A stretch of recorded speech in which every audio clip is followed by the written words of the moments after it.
If you have a dream and a vision, starting sooner rather than later will bring compounding rewards and benefits down the road. Being a young entrepreneur will give you ownership, equity, a stake in the upside, financial and otherwise, of everything you create. It will give you control over your own destiny, control over your time and your environment, control over how you work, when you work, and with whom. It will give you a blank canvas to express yourself and share your vision of the world. It will give you the opportunity to build a career that's in total alignment with your talents, your sense of purpose, and your values. Most importantly, more than anything, it will give you the ability to be independent and self-reliant, allowing you to live a life in which you remain true to yourself. Make no mistake, there are many, many risks involved in starting a new business or any other endeavor, but you only get one life, and the single greatest risk of all is to look back at the end of that life and realize you didn't live the one you wanted.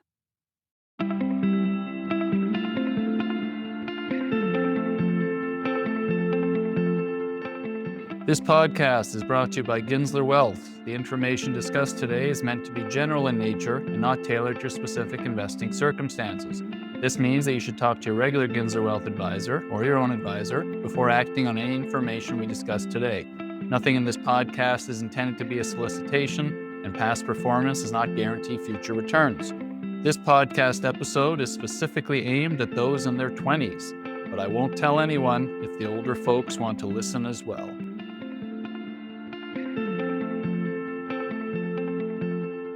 Today on the Unlimited Podcast, we speak with Ronnen Harary, co-founder and chairman of Spin Master, a multi-billion-dollar public company, and author of the new book, No Experience Necessary. We discuss his background and a learning disability that turned out to be a gift, how 3 young partners built one of the world's leading toy and entertainment companies, and why I had a bowl of bananas waiting on my desk for when Ronnen arrived. Let's go!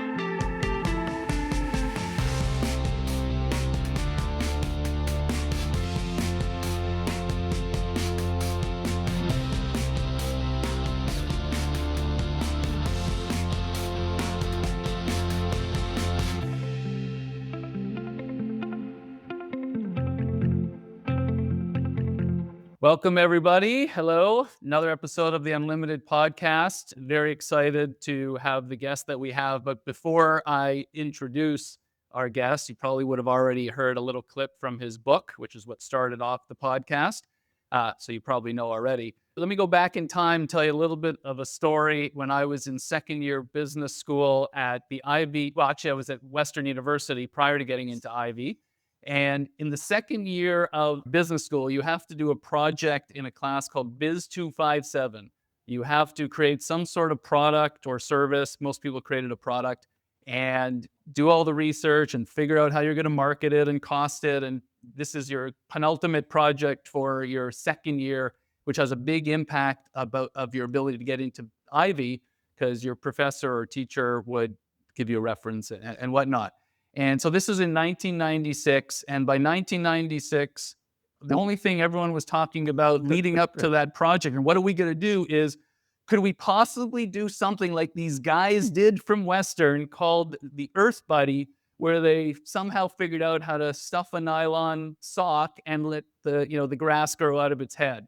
And it was already legendary in 1996.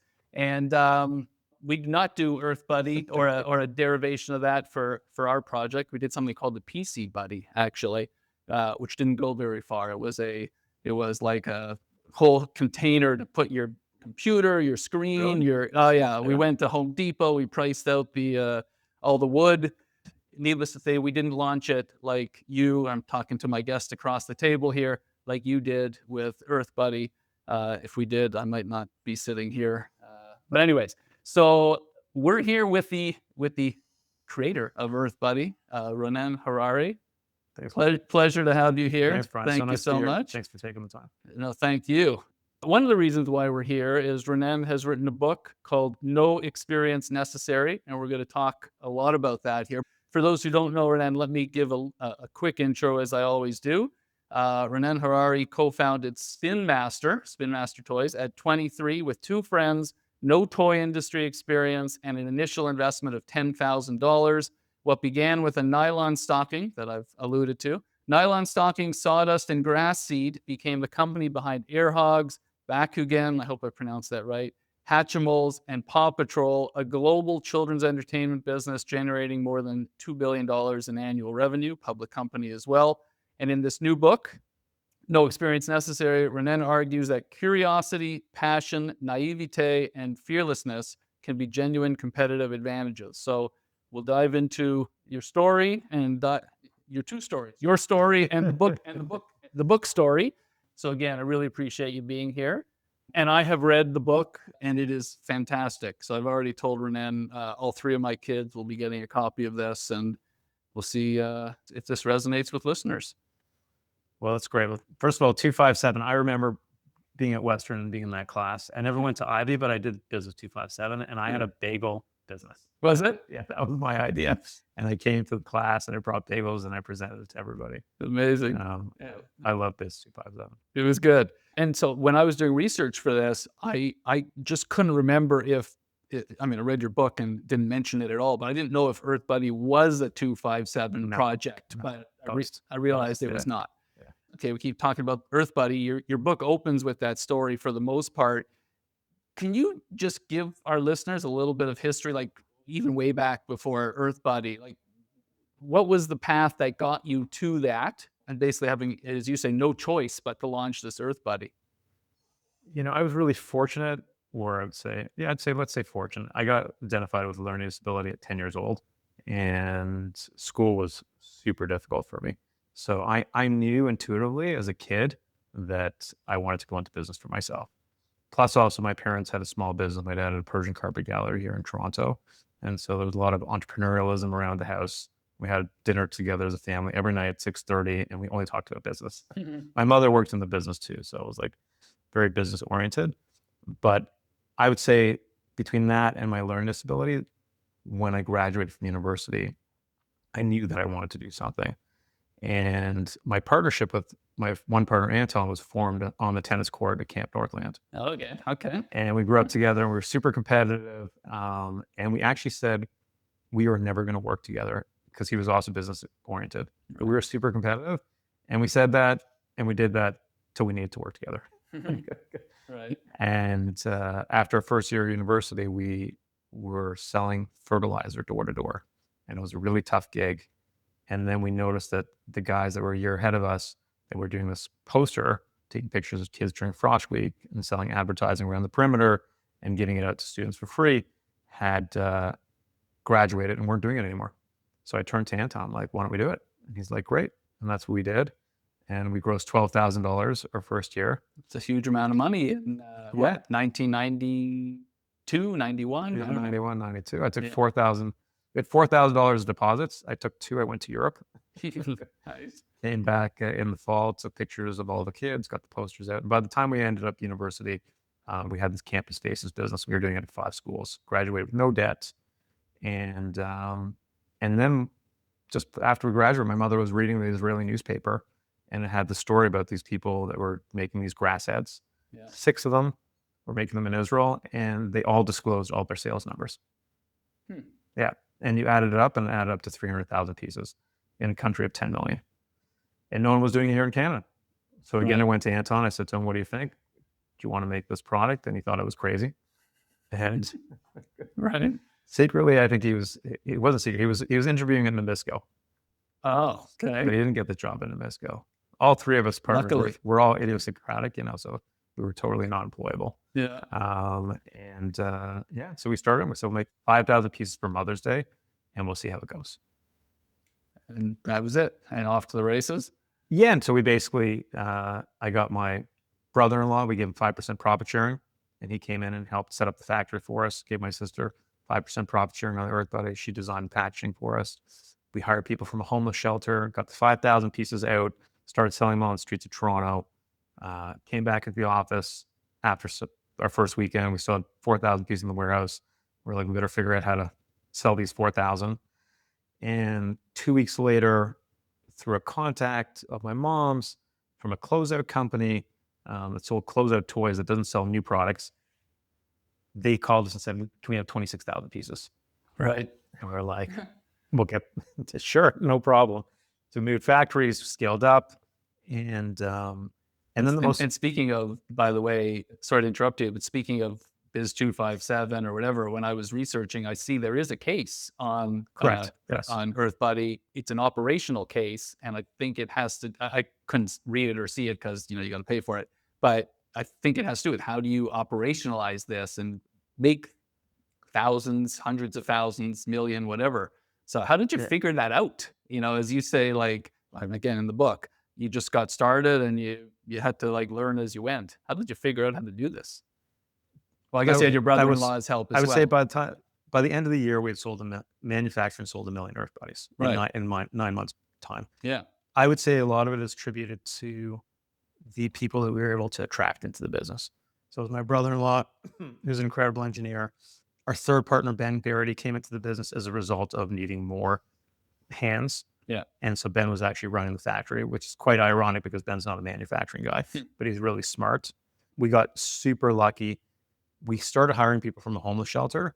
The majority of them didn't work out, but there was 2 individuals, okay, that stayed with our business for many, many years. And one was a gentleman by the name of Bob Wakeland. And Bob he was working on the line, and he walks into Ben's office and he says to Ben, I think you need a little bit of help with your manufacturing. And Ben was like, sure, no problem. And the next morning, Ben walks in and he has all these Gantt charts, okay, up on the wall. And he basically level set all the line flow in the manufacturing to make us super efficient. So we got super lucky with this guy who was homeless, but was a manufacturing savant. And we had my brother-in-law, and we had Ben, and was myself, and Anton, and some other good people. And we just all came together to do something that was, fun and exciting. And then the most magical thing happened was we got this huge order from Kmart in the United States. Yeah. And it was the most magical thing. And I write about it in the book about how people are always rooting for young people. They want young people to win. And so what happened was I drove down to Detroit. Anton, through a contact, got us a meeting with the buyer. And I do this presentation, and the guy tells me he's not the buyer for this product. Right. Yeah. And then I didn't believe him at the time. So I repitched him again, and he says, I'm not the buyer. And then I said to him, well, we'll give you the product on consigned sales. And he's like, you don't realize I'm not the buyer for this product. So I'm like, I just drove all the way from Toronto. Who's the buyer? Right. So he goes to his office. He comes back with a name, and I shake his hand, and I start walking around Kmart Corporation looking for this lady. And I'm super lucky.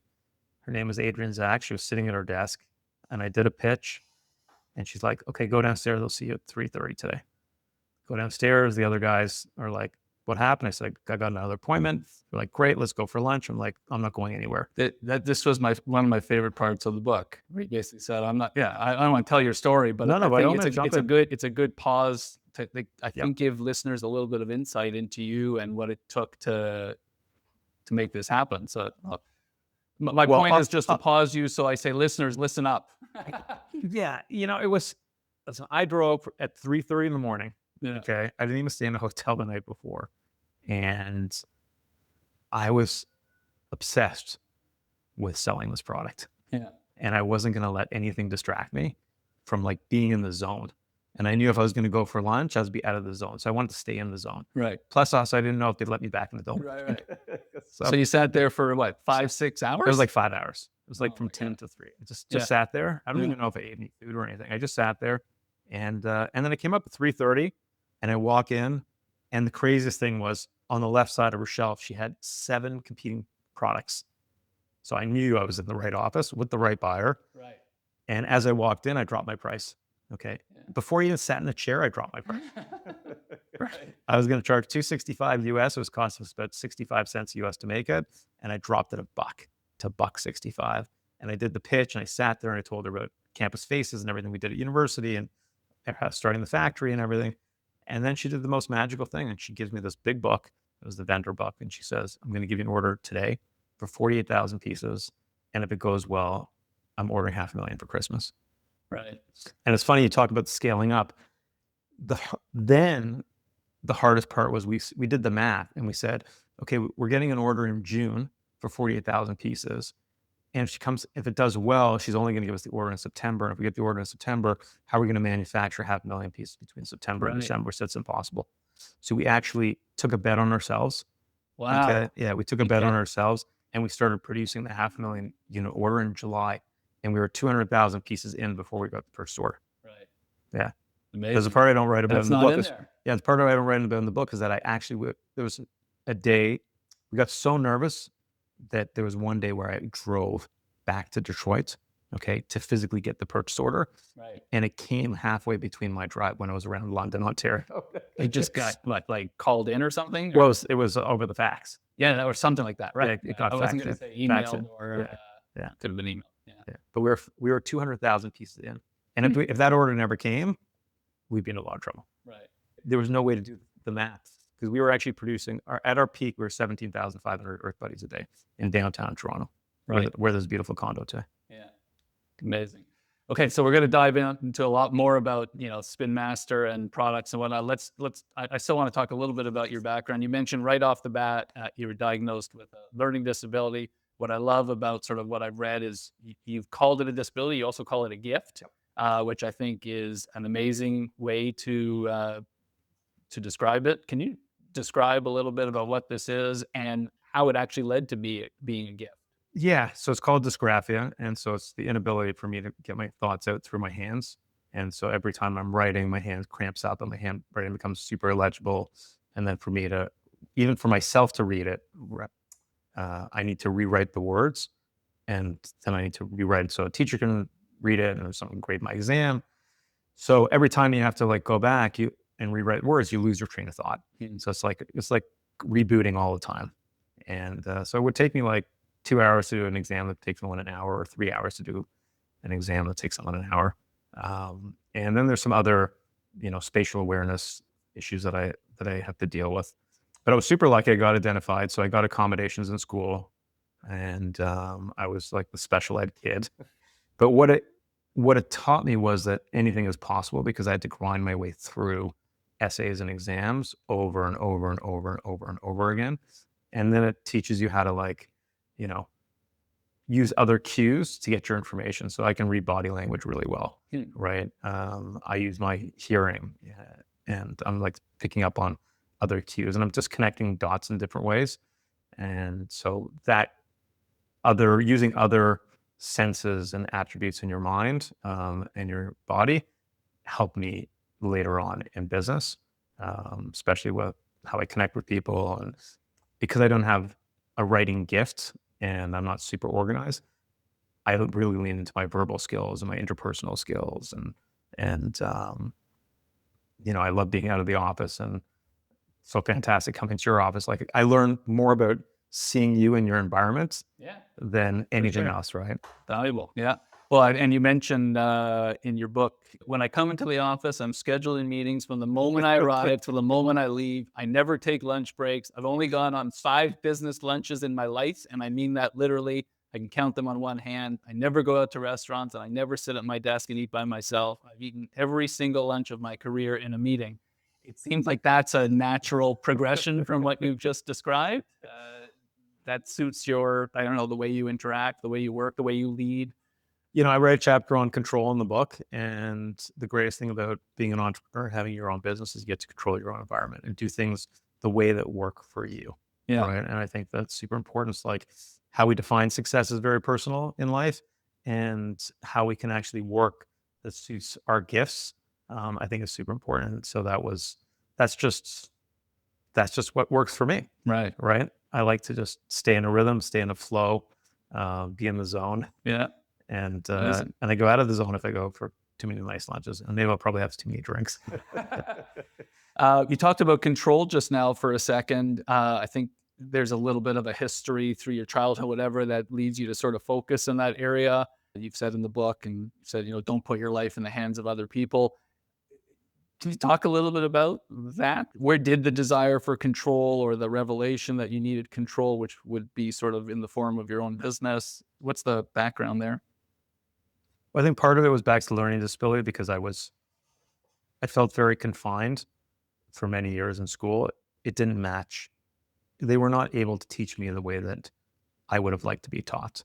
Right. And I wasn't able to express myself in the way that I'd like to express myself, right? Which leads to many other things. So it's a combination between that and then also my family upbringing, the financial situation of my family was not so stable. So my dad had a business for 10 years and then it closed, and then he got employed at a company, which I was really proud about. And then he lost that job and they opened up another business, and that was only for a couple of years. So there was a lot of instability. And I didn't want to have that instability in my life. I think like something was seminal was when my dad, he got hired and he was VP sales at Sunripe Juice. And I was like super proud. I was like, he was a VP. This is really cool. Yeah. And I actually felt super secure once that happened. But then he lost his job 6 months later. And I think that stuck with me. Yeah. Maybe, well, we can talk about it now, talk about it later. Does that fear, 20 plus years later, you're somewhat successful right now, I would say. That's a joke, of course. You're unbelievably successful. Does that fear go away? You've sort of alluded in the book that maybe it never does. Listen, I write in the book about you can live with abundance and you can live with scarcity. And, if you grew up with a scarcity mindset, it doesn't matter how much money you have, you still have that mindset. But I think in business, having some fear is super important. Okay. Oh, yeah. Like, we don't take anything for granted, especially in the toy side of the business. Product can stay for a year, stay for 2 years, 3 years, then it cycles out. We're constantly having to refresh everything. And so I think having a slight or a healthy dose of fear that not everything is going to stay forever.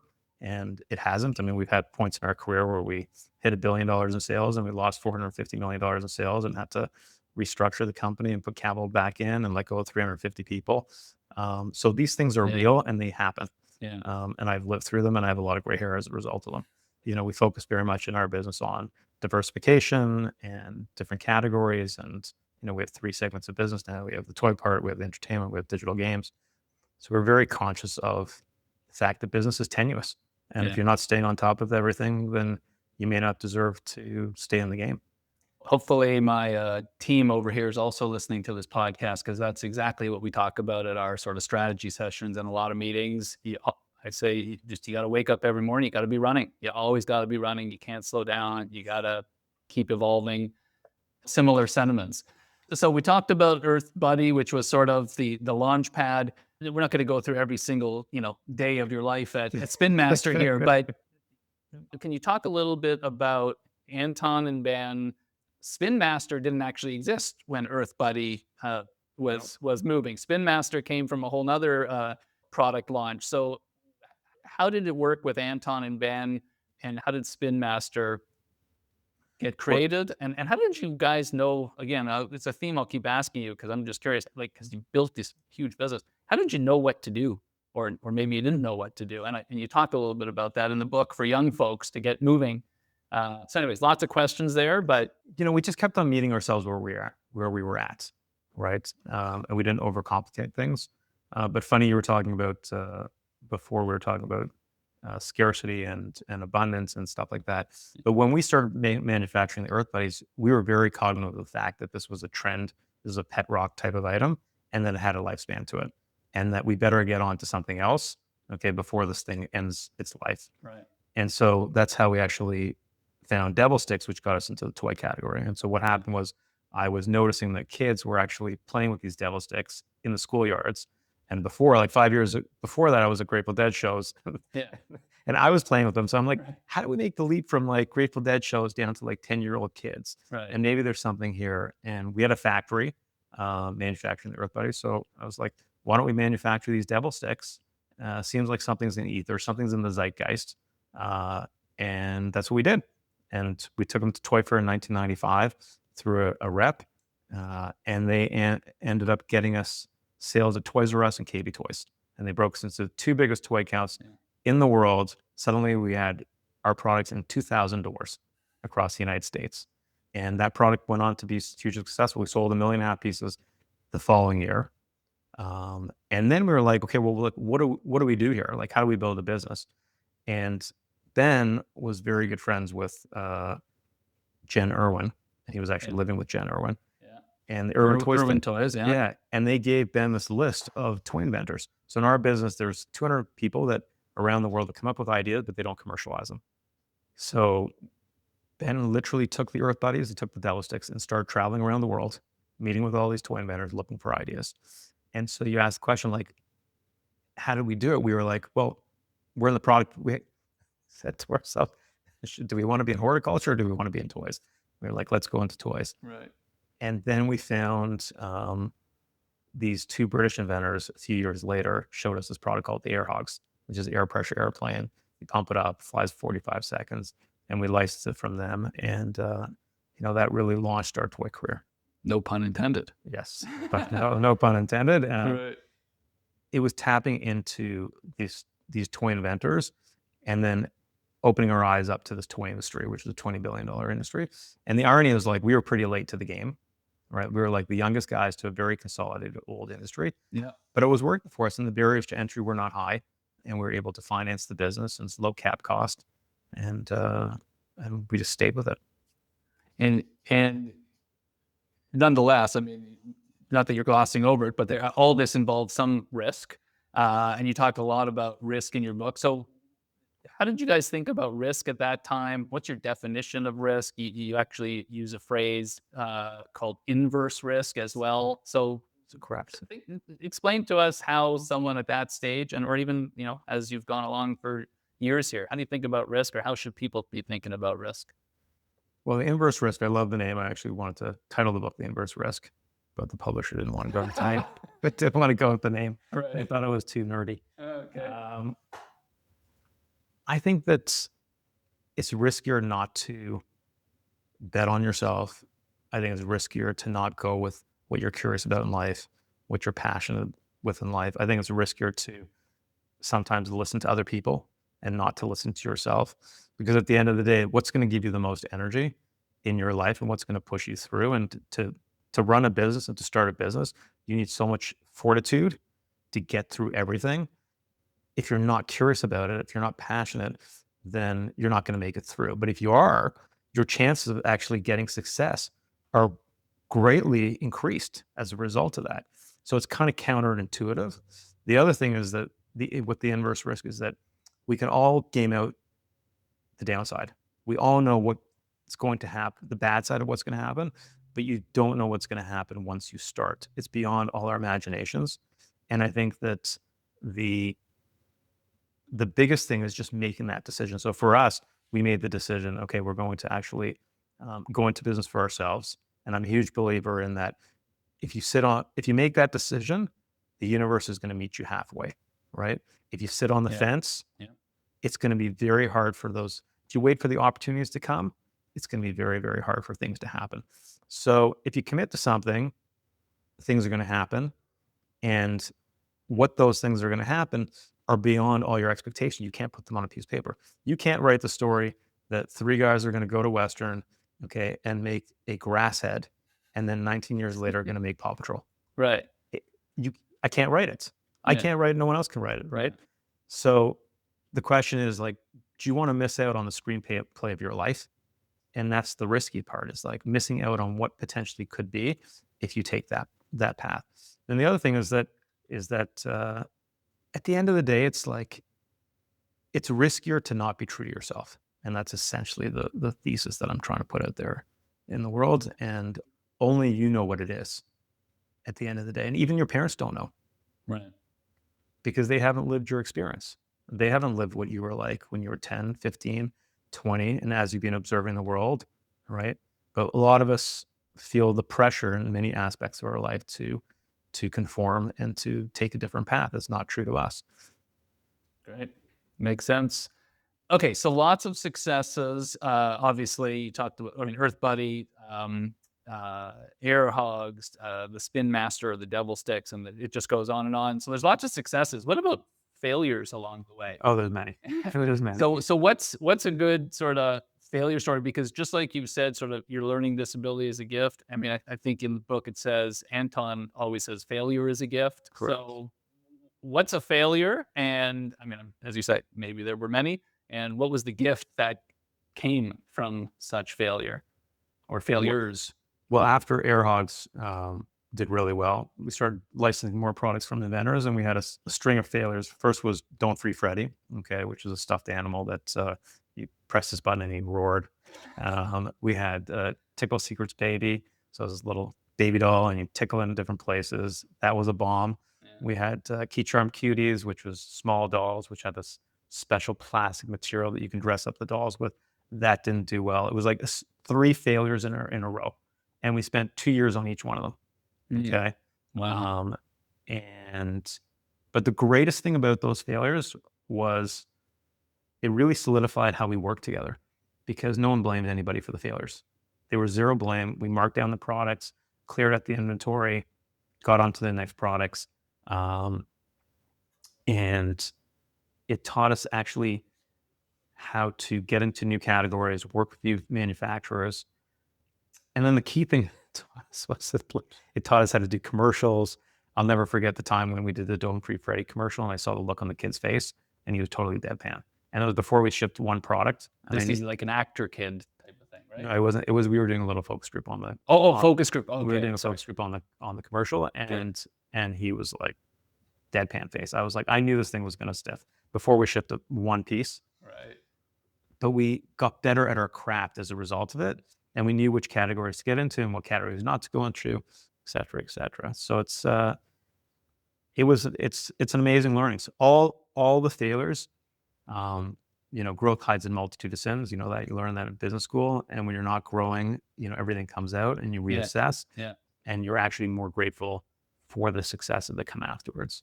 I think that's one of the biggest things with the failures. As long as you're not betting the farm, right? And that's one of our key things in our business, is like not to bet the farm. So that was one of our string of failures. We had, I touched on at the beginning, when Bakugan went down. I mean, that was probably the biggest failure, which is like getting ahead of our skis and hiring too many people and believing that everything we touch is going to turn to gold. And that wasn't true. Right? Yeah. String of TV failures. Before Paw Patrol, we had 3 TV shows in a row that failed. You couldn't give the product away. There was one product called Radikai. It was like a hybrid between, it was not a hybrid, but it was a trading card game. Okay. And I would tell you, when I went to retail, beautiful shelves were like packed out, beautiful displays of everything. I go a week later, all the products still there. I go a week later, I'm like, all the products still there. Go a week later, all the products. I was like, is the product glued to the shelf? Like what's wrong here? Right. Okay. It was such a bomb. I think it's probably our most epic bomb in our company's history. Yeah. And we spent $5 million doing a TV show, and you couldn't give the product away. So, I mean, you can't predict the success of every, toy that you create, but is there something that you've learned that you would do now, so that if that opportunity came again, you wouldn't get into the situation where all that sits on the shelves? The toy part of the business is it's a very artistry type of business. It's half artist and it's half science. Okay. Right. So the things that we do now to give ourselves the highest degree of success is we really believe in having a very robust funnel on the top. Okay. And we look at 2,000 to 3,000 ideas a year, and we're very judicious with what we actually allocate capital at. Just as an aside, again, I apologize for interrupting you again, but I read your book, and I've been following your stock for 10 years, and listening to what you sound like to me is what I hear from the private equity firms that we interview and meet with. We look at X thousands of companies, we filter, we diversify. Some are going to be big successes, some are going to fail. Do you guys think about it like that? As you're almost like you wouldn't call yourself a portfolio management firm, but is this business a portfolio management firm where you have, you're going to have 12 things, and a few of them are going to be huge failures, and a few of them are going to be multi-baggers, as they say? I would say in the early years, definitely yes. Okay. I'd say in the first 10 to 20 years of our company's career, it was very much like that. Now it's, after we had our big decline after Bakugan, our focus was, we want to get very diversified, stable, reoccurring revenue. And so we started buying companies that were not sexy at all. So we bought a company called Swimways, which is in the outdoor category. We bought a company called Cardinal Games, which is we're the largest manufacturer of puzzles and games in the world. You wouldn't know about it, but it's like super, reoccurring revenue. Yeah. We made our big acquisition with Melissa and Doug a few years ago, which is open-ended, wooden toys plays. Yeah. You don't get the huge spikes, but it's very steady. Right. And so that's really what our business has become today. And that's the type of portfolio that you want. You want franchises, you want brands, you want stuff like Rubik's Cube, stuff with high brand awareness. You can innovate around it. So we're looking for that type of concentration of brands and franchises. But it was like that at the beginning stages, where the winners definitely covered all the losers. Right. Right. Where you had to bat 600 in our business. Right. You mentioned when you're talking about failures, things didn't go well, no one blamed each other. I use that maybe as a springboard to talk about partnership. Like you and Anton have been together for decades. Ben came into the fold, and it sounds like you guys have for decades worked unbelievably well together. What's the secret for folks listening to finding a great partner, however you want to describe it? Because you guys seem unbelievably effective as a partnership and as a team. I'm definitely an advocate of finding partners young. You get to see people in their truest form. No mask, no nothing. Mm-hmm. Anton went to university with Ben, and he was, basically loved him for his notes. Yeah. And I think it's like all things in life. I think we got lucky because we didn't overthink things too much, and we actually had the opportunity to get to know each other and try things out. So Anton and I built our Campus Faces business over 3 years together at university. So we knew we kind of worked well together, and Anton had this relationship with Ben from university, and he knew that he worked well together. And we just got along as people, right? And we mind melded. I'm a big believer in, like, whoever your business partner is, make sure that you can get into the zone and you can talk out all the issues with that person, and not only talk it out, but get to amazing conclusions as a result of those discussions. And so I was able to do that with Anton early on. I think Anton was able to do it with Ben in business school. And when the three of us came together, it was kind of magic. A lot of debate, a lot of fighting, but the thing that got us through is low ego, because we were all able to recognize when the best answer surfaced that came out of the discussion. Right. And we would run with it. And we would never attribute, that was Ben's idea, or that was Anton's idea. Never attributing ownership to it. And then I'd say the other thing is the ability to say sorry, the ability to apologize when you've overstepped. And God knows we were always overstepping. We had a thing like, for 15 years, it was like everybody's micromanaging each other because everybody was nervous that we'd make a mistake. But when you micromanage, you overstep, right? But everybody had the ability to apologize, and then you get the apology, and you feel better, and you can move forward, right? So it was all around ego, mind melding, and then the desire to win, and the desire to not only win, but put out the best products and reach the most amount of customers and make a difference. And that was just aligned with all of us, and it had nothing to do with the hours that we worked or how we worked. It was more about, like, you felt no one was dialing it in. Right. And I think that is the glue that underlines everything, that no one's dialing it in.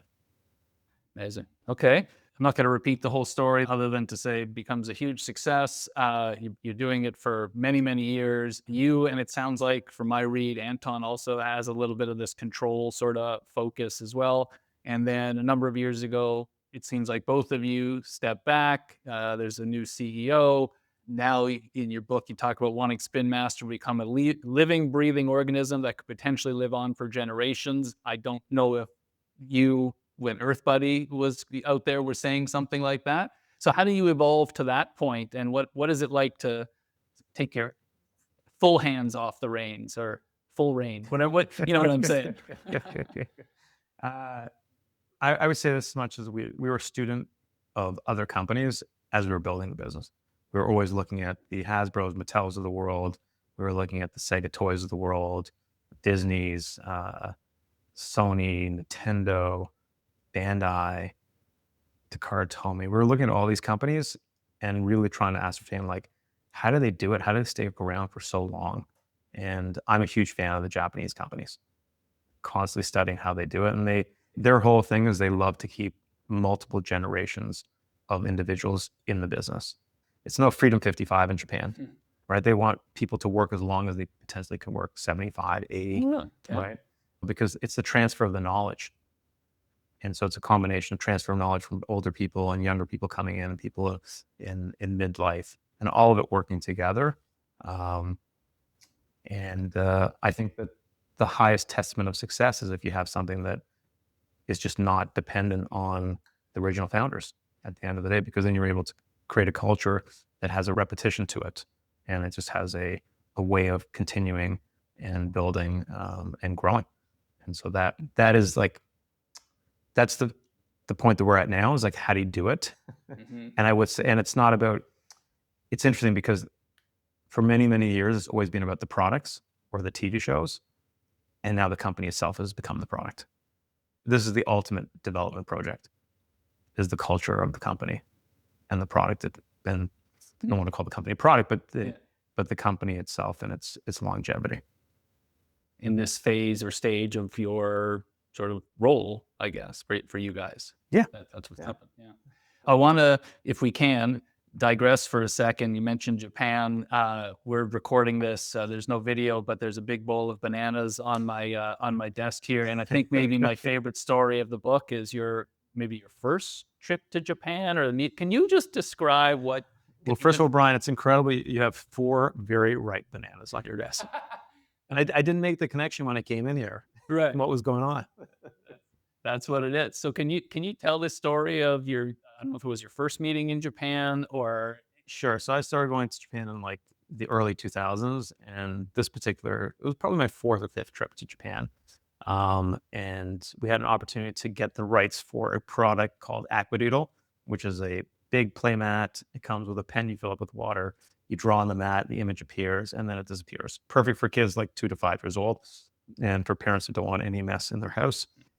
So we got this meeting with Pilot Corporation through this gentleman by the name of Dave Fuhrer, and he organizes a dinner. We all go for dinner. We have this beautiful potluck, fantastic night. And then the next morning, we go to their office, and Pilot Corporation is a 100-year-old pen company. Okay, and everybody wears the same suit. Okay, and they wear a little pilot. Okay, a little badge. Right. And we go to the meeting, and there's this huge long table. And in Japan, one company sits on one side, the other company sits on the other side. And so we get going with the meeting. Starts at like 8:30. It's about 9:30 in the morning, and I get my blood sugar like just drops between the jet lag and the blood sugar. So I turn to my colleague Matt. I'm like, Matt, I'm like so hungry. He's like, oh well, you brought some bananas from the hotel. I'm like, oh great. So I lean down and I pick up this banana, okay, and I start peeling it. And then suddenly I hear Dave Fury's like, put the banana away. And I'm thinking to myself, put the banana away? Like, it's peeled. Like, how do I put a banana away? Right. And then my business partner, Ben, who's got no filter, he's like, what the are you doing? Right. And I'm like, I'm hungry. I didn't say that, but I was just thinking to myself. So I got Dave, like, put the banana away. My Ben's swearing at me, and I got the banana peeled, and I'm like, and I'm hungry. So I just ate the banana. Right. So I ate the banana, and then this guy ran around the table with a garbage can. He's like shaking the garbage can. I put the peel inside. He ran out. The meeting continued, okay, as if like nothing had happened. And then the most miraculous thing happened. We got the business. Because it was a huge faux pas to eat this banana in a meeting, it sounds Well, like. in Japan, you are not supposed to eat in any meetings, okay? Unless they put some food on the table, Right. okay? You are not supposed to be eating. Right. No one eats in a meeting in Japan. No one eats on the street in Japan, Right. okay? So no one eats in a meeting, okay? And you certainly do not eat a banana in a meeting. But Abe-san, who's the exact same age as my dad, born the exact same day, okay? He just loved me. Honestly, he loved me. And so he got so much mileage out of the story. So my next trip back, when I came back to Japan, everybody was calling me Banana Boy. Right. Everybody was calling me Banana Boy. And he loved the story. He loved the story. And he just, Good. The irony is that he came to our office 2 years later, and he saw how messy our office was on 450 Front Street. And he told me, he said, if I would have come to your office and saw your office first, I wouldn't have given you the business. Right. But the banana didn't bother The him. banana didn't. Okay, good. Well, you can eat as many as you like, and so go for it. You've gone from, the financial, let's call it instability of your earlier days to now very stable, and you've launched a foundation. You talk a little bit about sort of now that you've achieved the success and wealth, et cetera. What's some of your goals here around foundation or otherwise? Yeah, I opened up a foundation maybe 7 or 8 years ago, after we went public, and we focused on the homeless issues that this country is facing, and other countries around the world. We have scholarships for kids with learning disabilities. We rejuvenate green spaces, predominantly in Israel. And through Spin Master, one of the things I'm most passionate about is the toy movement, which is the ability to bring toys to kids in refugee camps around the world and for displaced children around the world. So we've done about 22 missions. I've personally been to Iraq giving out toys. I've been up in Kurdistan in Erbil. I've been to Jordan giving toys to the Syrian refugees. I've been to the Ukraine. I personally did a trip there when that war started. And other people at Spin Master have done numerous toy missions. We've given out millions of toys to kids around the world. So you get excited about. Amazing. I don't get excited to give it to them, but because Make a difference. Yeah. but to make a difference where you possibly can. Yeah. Amazing. So speaking about making a difference, so at a high level, why did you write this book? This is like a simple layup question, but why did you write this book? And then I'll ask you one or two more questions. I had this idea about 10 years ago, why the 20s is such a magical decade. And only when I stepped down from being co-CEO of the company did I have the time to actualize it. I gave myself the space to put it onto the paper. But I really believe that the 20s is such a magical decade. And there's so many things that accrue to you that don't necessarily accrue to you later in life. And so I was so blessed to start my business, Spin Master at 23, but really start being in business at 20. And I just wanted to share those insights with everybody. And I was also very fortunate that my mom was really very supportive when we started the business. She gave us contacts, relationships, used the house. We grew all our first 50 Earth Buddies, in the kitchen. We took over the whole house. There's still sawdust in the back of my mother's car today. There was never, it's not possible, don't do it.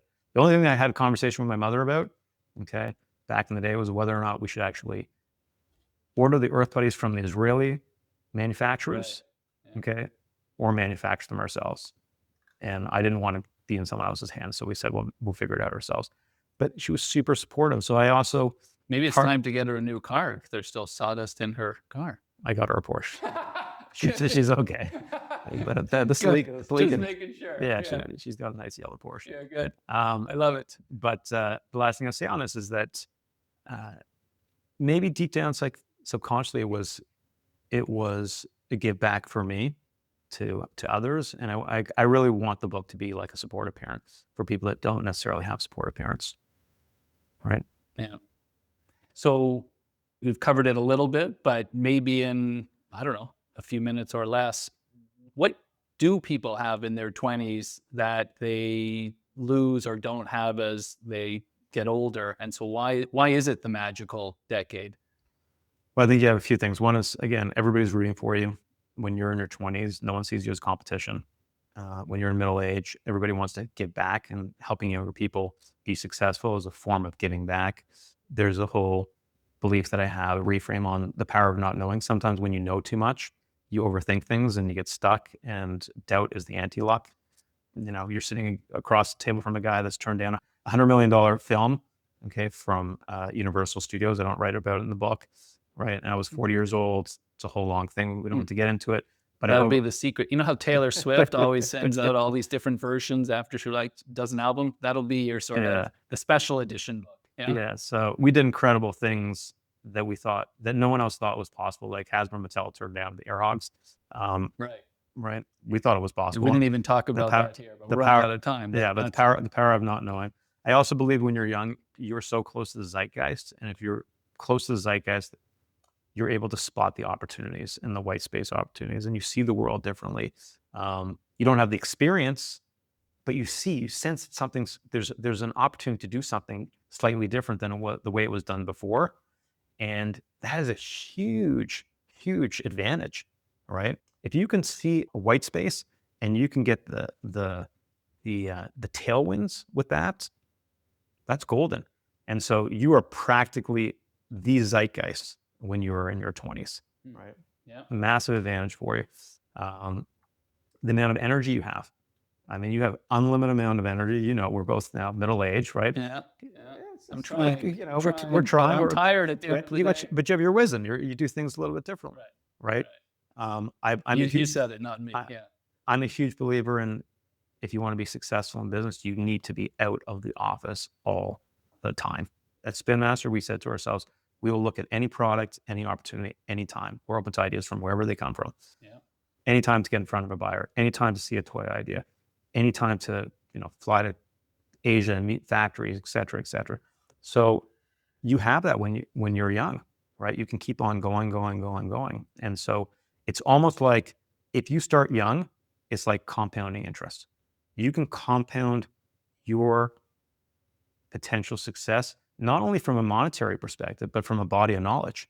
You start at 23, 25, the body of knowledge that you're going to accumulate, I will make the case that you will accumulate the body of knowledge 5x than in a job. Because, Sure. Yeah. right? Every day is an MBA in a day, basically. Right. An MBA in a day. I love that line. Yeah. MBA in a day. That's good line for a book. You can use it on your tour here. Yeah. So there's lots of things. And also, like, I think your ability to take the risks, which is the biggest one, is you have time. I think when we're in our 20s, we're very much in a rush. It's a rush decade. But life is longer than you think. It's way longer than you think. And you can take more shots on goal earlier on. You can always go back into the workplace. And I will just preface that business is not for everybody. Right. But the nice thing is, if you start young, if you find that's not for you, then pivot and take another path, right? But then at least you got it off your list. Yeah. But if it is for you, how wonderful would that be? And you compound all your experience and you accrue to yourself, and you don't rent your time. You own your time. Right. Equity versus equity. No, Do you want to own equity, or do you want to build someone else's? Or build someone else's? Yeah. Amazing. So maybe this is a repetitive question. If it is, you'll tell me. But is there one final key lesson? If there's one thing that someone would take away, if not what you just said, maybe, that you would impart to a young person at this moment? Or any person, frankly. But I would say on any person. I wrote this book focusing on your 20s, but the more I've been out talking about the book, is that you can bet on yourself at any point in your life, right? I'm just making the case to bet on yourself earlier rather than later. Got it. I love it. Last question for you, which I ask all my guests, and we're sitting here after, in some ways looking back on your career and your success. Our theme here is unlimited. The podcast is called Unlimited. We have a tagline called Your Wealth Unlimited, because we basically help you with anything wealth-wise. We're not limited by what some people say we can look at or not look at. We can look at anything. We can help in any way. So given that the world is unlimited and you could have done and be doing anything in your life, if you didn't found Spin Master, Earth Buddy, do all this, is there something else you might have been doing, or something else you would do? Well, if my grades were better, I'd probably be a doctor. Yeah. But would that meet your passion? Yeah. Oh, really? Yeah. Oh, okay. Yeah. Listen, being a doctor is such helping people out on a very intimate, one-on-one personal basis. The feedback that you get from that, I think, is tremendous. So be that or something in public service. Okay. Yeah. Great. All right, sir. Well, look, thank you so much. I just want to say to the listeners out there, and Brian can edit this out or not, but I'm really grateful that you took the time to read the book. Yeah. And all the preparation that you put into this and all the questions you asked. I've been on. Anyways, I'll stop there and just say that I really appreciate the fact you read the book. Thank you. Well, I appreciate you making the time to be here, writing the book. We started with a section from your book. I'll read the last part of it one more time. This is Ronnen's quote: "You only get one life, and the single greatest risk of all is to look back at the end of that life and realize you didn't live the one that you wanted." Super powerful. Thank you so much. I really appreciate it.